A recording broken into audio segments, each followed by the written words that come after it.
Midland ISD passed its $1.4 billion school bond last November following months of work to figure out what needs the school district had. Now that work has been transitioned to making progress on bond projects, which includes 3 new schools. Tyler Dupnik is here to tell us what approach MISD is taking. How are they going about this, Tyler? Well, Alex, the school district is positioned to work on several projects at once. Now the design phase for the 2 new high schools will start soon.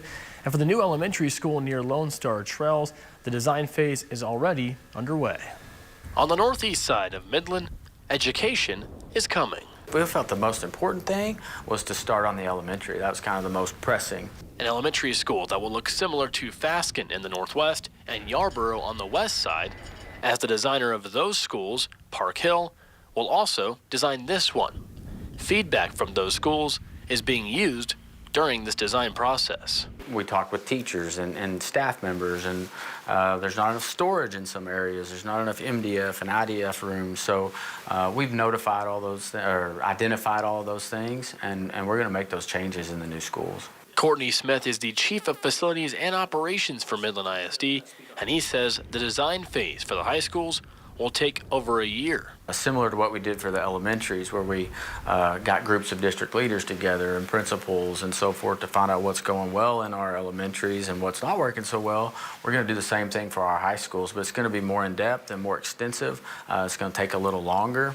We're going to have leaders from each school, put input into that process. Pfluger Architects will design the new Midland High School where Ranchland Hills Golf Club is currently, and design the new Legacy High School near Tradewinds and Thomason. The high schools are scheduled to open in August of 2028, so we felt it very important to go ahead and get the architecture and engineering firm selected, so the design and site and survey work and everything that goes into those new high schools can get started as soon as possible. That work will start on the 22nd, with leaders set to begin visualizing what they want to see. While work is done for the new schools, the bond process also includes what's already in place. We are going to have 3 brand new, great facilities for our kiddos, but our existing facilities, we're also going to, see a lot of improvements across the board for all of those. So excited for that.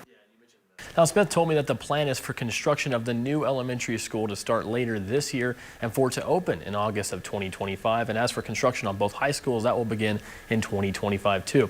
He added that district leaders will be touring Lubbock Cooper's new facilities for any ideas that MISD might want to include in their bond projects. Alex?